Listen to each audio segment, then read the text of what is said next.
Hello. हा hello, मी दादासाहेब होळकर यांचा स्वीय सहाय्यक संख्य बोलतोय. आता दस्तूर खुद्द दादासाहेब बोलतील. मालक काय बोलणार दादासाहेब? दस्तूर खुद्द दादासाहेब होळकर काय बोलणार? काय दादासाहेब होळकरकडे बोलायला राहिलंय काय? मोतीवाले बाई, तुम्ही मोतीवाले बाई तुम्ही यायचं वचन दिलं होतं, तुम्ही आलाच नाहीत. You didn't turn at all. Mister Holkar काय ऍक्च्युली काय मिस्टर होळकर मोतीवाले बाई, अहो तुम्ही येणार म्हणून आम्ही त्या अंगाला अत्तर लावून आंघोळ केली, सुगंधी तेल शिंपडले अंगावर आम्ही. अहो तुम्ही येणार म्हणून ह्याच प्रकारचे 3 नवीन ड्रेस शिवाय टाकलेत, म्हटलं होऊ द्या खर्च, आणि you didn't turn at all. Mister Holkar मी तेच तर, म्हणजे मी काय बोलते ऐकून तर घ्या. काय झालं, मी कोल्हापूरमध्ये आलेच नाही. तुम्ही कोल्हापूरला आलाच नाही म्हणजे तुम्ही कोल्हापूरला आलाच नाही म्हणजे तुमचं असं म्हणणं आहे की तुम्ही कोल्हापूरला आला नाही? हो, म्हणजे असं नका करू माय डिअर मोतीवाले बाई, असं नका करू.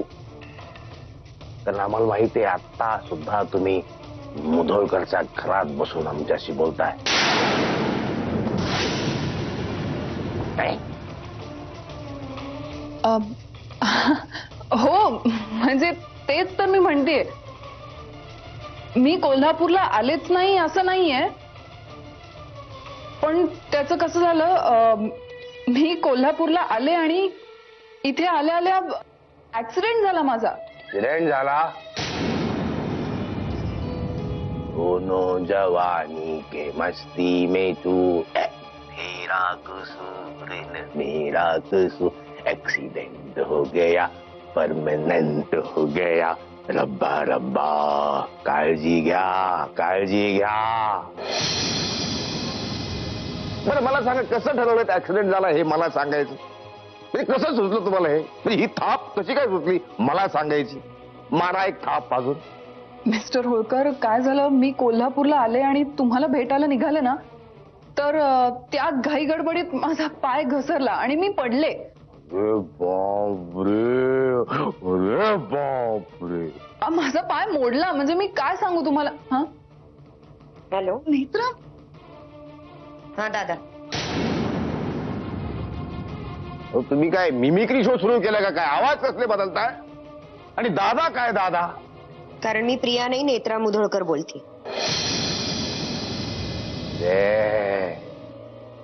देखण्यात आहे आफ्टर अ लॉंग टाइम. काय देखण्यात आहे? अहो दादाला तुम्हाला भेटावंच वाटतं आणि देखण्यात येतच नाही. बरं आता आहात कुठे तुम्ही? मी कुठे ते सोडा, तुम्हाला एक खूप महत्वाची बातमी द्यायची होती म्हणून फोन काढून घेतलाय मी. तुमची ही प्रिया आहे ना, तिला काहीही झालेलं नाही, दडदाकट येते. मिस्टर होळकर तुम्ही प्लीज तिचं काही ऐकू नका. ती खोटं बोलतेय. उद्या 10 वाजता बरोबर 10 वाजता तुम्ही इथे यायचं. बरोबर 10 वाजता तुम्ही इथे नाही आलात तर बरोबर 10:16 मी बरोबर तिथे पोहोचेन. बरोबर बरोबर. जय तांबडे बाबा.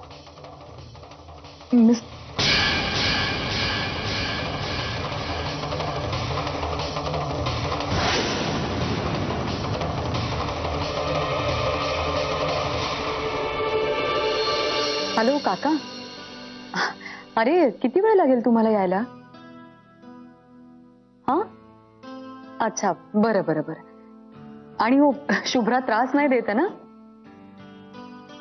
अच्छा बरं, या लवकर. काय रे? अगं राहवलं नाही, मला आणखी 1 कप कॉफी हवी. कॉफी? बरं आणते. अगं नाही, ती 1 कप कॉफी कधी प्यायला आवडेल मला, पण आता मी आलोय ते त्यासाठी नाही. मग गाडी बंद पडली माझी, कशी बशी गल्लीच्या तोंडापर्यंत गेली आणि मग ढेपळ. बॅटरीचा प्रॉब्लेम झाला बहुत. अरे देवा, मग आता? तुमच्या ओळखीचा कोणी मेकॅनिक आहे का? म्हणजे त्याचा नंबर वगैरे मिळाला तर. काय, मला इथलं काहीच माहित नाहीये. हो, बाबांच्या डायरीत असेल, मी बघते. आलेच. अरे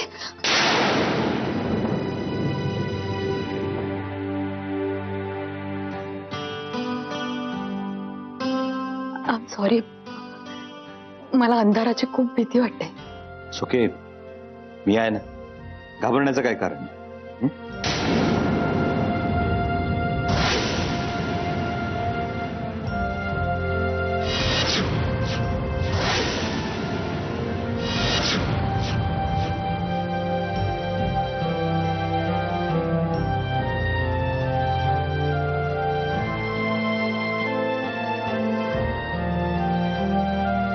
हे आपण मेणबत्त्या शोधूया.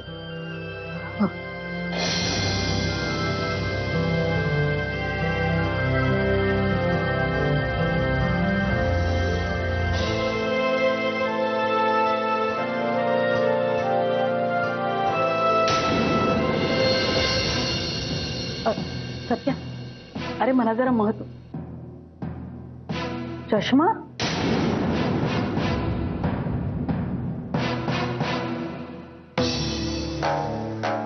अरे म्हणजे चष्मा कुणाचा घातलाय? कोणाचा म्हणजे काय? माझाच आहे तो. तुला चष्मा कधी लागला? अगं हा काही नंबरचा चष्मा नाही, रिडिंग ग्लासेस आहेत. Reading glasses? आई, मी लॅपटॉपवर काम करतो ना दिवसभर, मग मी हा चष्मा वापरतो त्रास होणे म्हणून. एनिवे तू बोल ना, तुला काय सांगायचं होतं? प्रिया अजून आपल्याकडेच आहे.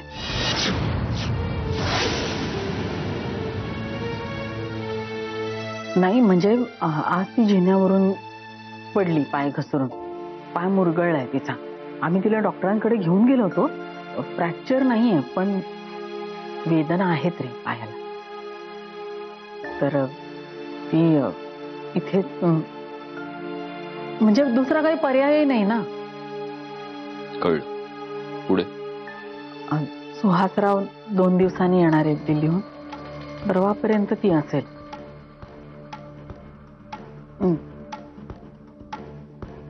ठीक आहे. सत्या, चिडलाय? तुझ्यावर? अजिबात नाही. स्वतःच्या नशिबावर खूप.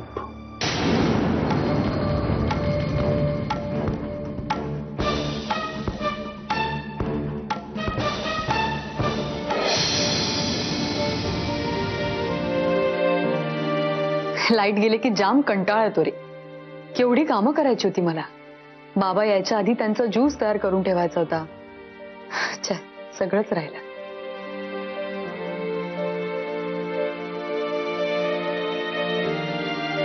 मला मेणबत्त्यांचा प्रकाश खूप आवडतो. हा? हे मेणबत्त्यांचा प्रकाश आवडतो मला.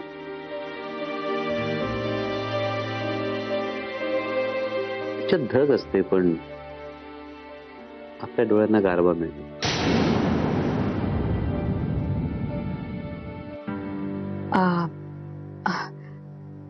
स्वप्नील, तुला जायचं असेल तर जा प्लीज. तुला उगाच उशीर नको व्हायला. अंधाराची भीती वाटते ना तुला? हो, पण आता अंधार कुठे आहे? आपण मेणबत्त्या लावल्याच की. आणि तुला तुझी गाडी रिपेअर करून घ्यायची. तू फोन केलास का मेकॅनिकला? टोईंग व्हॅन घेऊन निघालाय तो, फोन करेल. अच्छा.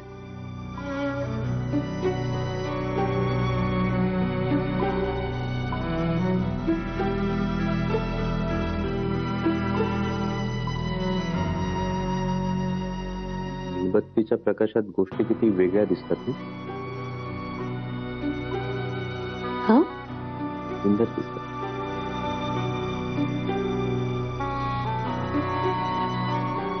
हो ना. कारण एरवी स्वच्छ प्रकाशात आपल्याला दोष स्पष्टपणे दिसतात. मेणबत्तीच्या मिणमिणत्या प्रकाशात दिसत नाहीत ना, म्हणून. असं काही नाही.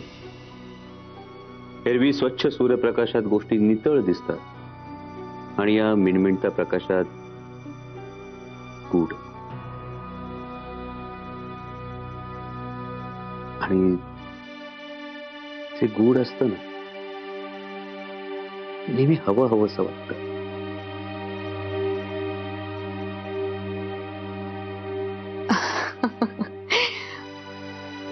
तू नक्कीच कॉलेजमध्ये असताना कविता केल्या असतील. कधीच नाही. पण आता कवीसारखंच बोलतोय. वातावरणाचा परिणाम असेल कदाचित.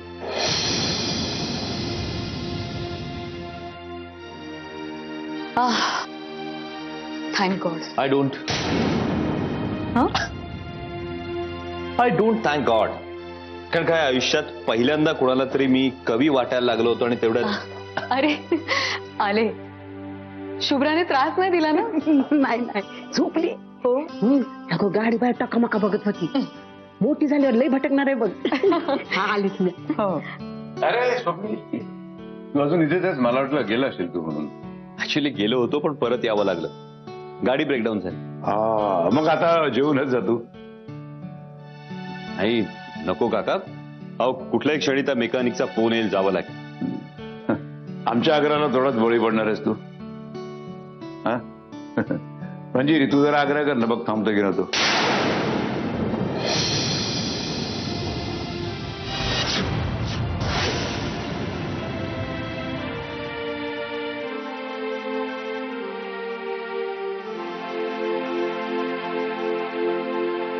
अगं तुझ्या हातच्या स्वयंपाकासाठी थांबेल तो. त्या दिवशी किती तारीफ करत होता तुझ्या हातच्या स्वयंपाकाची. काय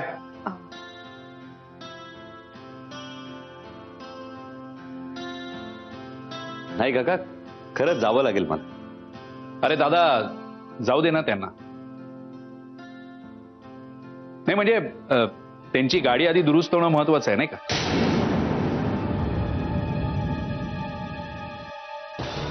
आणि मंजिरीच्या हातचं जेवण कुठे पळून चाललंय काय? Excuse me. हॅलो. हो आलात का तुम्ही? येतोय लगेच. काका तो मेकॅनिक टोईंग व्हॅन घेऊन आलाय, जावं लागेल. ठीक, येतो. Bye bye.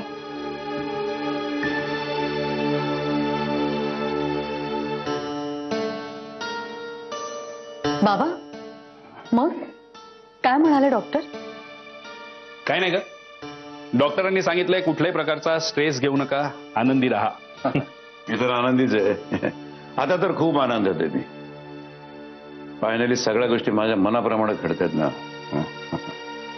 म्हणजे कुठल्या गोष्टी? अरे बेटा जरा पाणी आणतेस का तू? सॉरी मी विसरले, आणते. काय शिवराज भाऊ, तुम्हाला आनंद झालेला दिसत नाहीये. दादा तू बरा होतोयस ना, यातच मला आनंद आहे. हे बघ, स्वप्नील आणि मंजिरी दोघांना एकत्र बघून मला खरंच खूप बरं वाटलं. तुला सांगतो शिवराज दादा, मग डॉक्टरांनी आणखीन एक गोष्ट सांगितली, कमी बोला.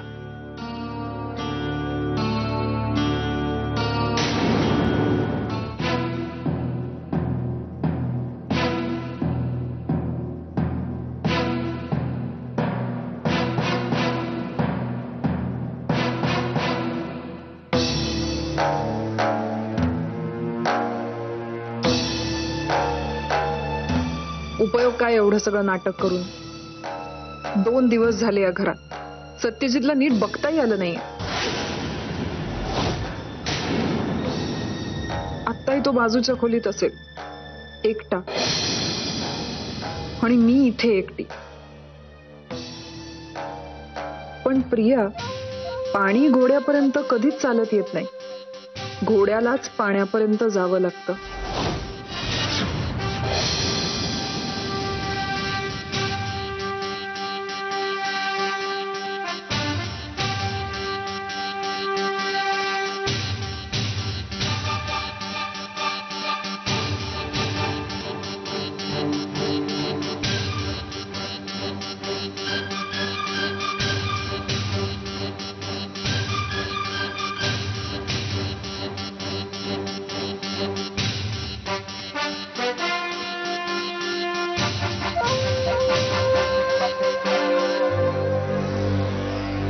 या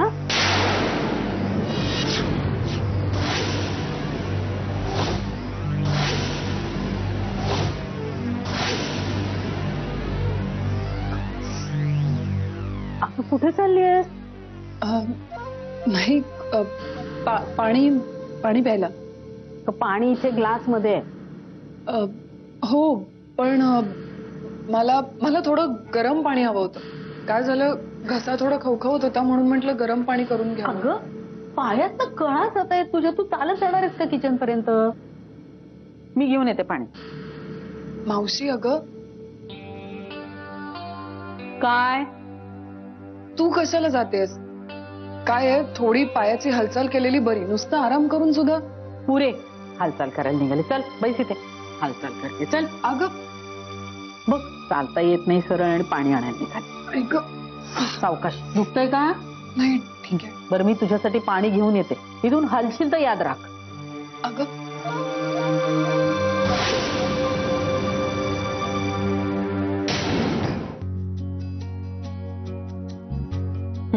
उपमा. मावशी चहा आणि परत वरतून उपमा. हो आणि उपमा खाल्ल्यावर पुन्हा थोडासा चहा घ्यायचा. काय रे मावशीच्या हातच्या उपम्याला नाही कधीपासून म्हणायला लागलास तू? तू गेलायस म्हणजे काय? मग येतो. पुन्हा घ्यायचा? हो हो. तुझ्या मित्राला काही वेळ नसतो. सकाळचा चहा कसा बसा घशाखाली ढकलतो आणि पळ. मावशी त्याच्या मागे व्याप काय कमी आहेत का? विहंग सत्य हल्ली चष्मा वापरतो का रे? चष्मा? हो अरे म्हणजे ऑफिस मधून आला तेव्हा मी विचारलं त्याला डोळ्यावर चष्मा का म्हणून. तर म्हणाला की रीडिंग ग्लासेस आहे असं काहीतरी पुटपुटला आणि आत निघून गेला. हा अगं तासन तास त्या लॅपटॉपवरती काम करत असतो ना, त्या ग्लेअरचा त्रास होतो म्हणून मीच सांगितलं कामाच्या वेळी लावत जा. नंबर वगैरे नाहीये, काळजी नको करूस. हा काय हल्ली आमच्यापेक्षा तुझ्या सहवासात जास्त असतो.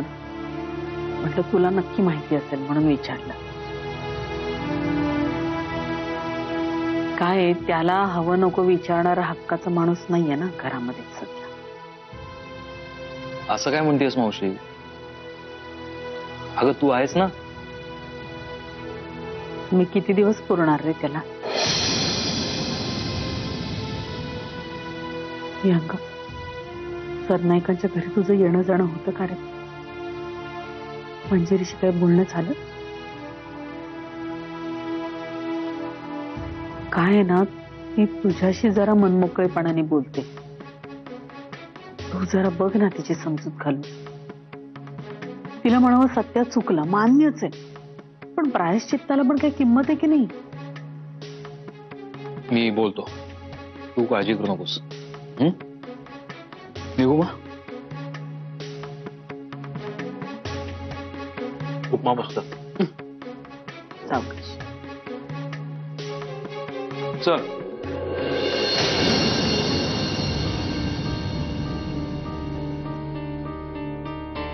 मनू ऍडव्होकेट महाबळांचा फोन होता.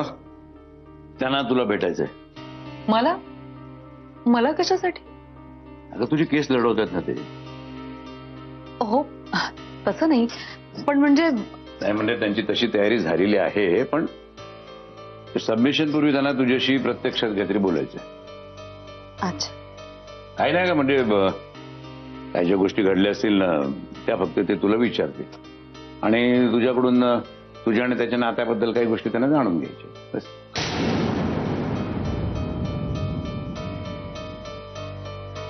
मला माहिती आहे सगळं त्रासाचं आहे. मला माहिती आहे पण सत्यजित मोहोळकर नावाच्या त्रासापासून कायमची सुटका हवी असेल ना तर हा तात्पुरता त्रास सहन केलाच पाहिजे ना. बाबा प्लीज प्लीज तुम्ही सतत असं का बोलता त्यांच्याबद्दल? मला खरंच नाही आवडत. काय चुकीचं काय बोलले मी? त्याने तुला त्रास देणं पलीकडे दुसरं काय केलं मला सांग ना. जाऊ द्या ना, आपण नको बोलूया त्या विषयावर.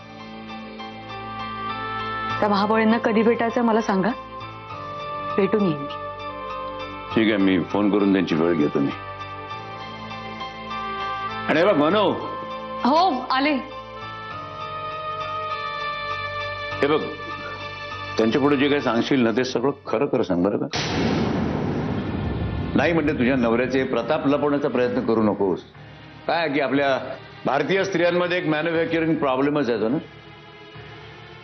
नवरा किती जरी नालायक असला ना तरी सुद्धा बाहेरच्या लोकांसमोर त्याचं चित्र चांगलं उभं करतो तुम्ही. बऱ्याच लोकांना त्याचं कौतुक असतं, मला नाहीये. जो नालायक आहे ना त्याला नालायकच म्हणावं. हो, कळलं मला. आता उगाच एक्साइट व्हायची काहीच गरज नाही. कोण इथे एक्साइटमेंट झालं? मी कुठे एक्साइट झालं? I am cool, perfectly cool.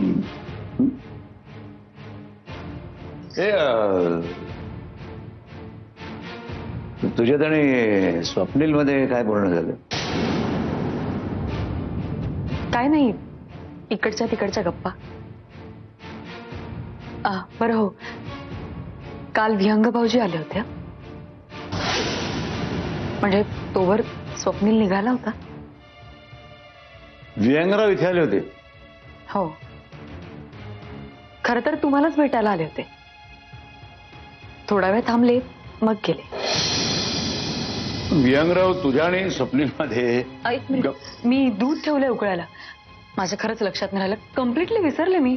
कमाल झाली वेंधळपणाची.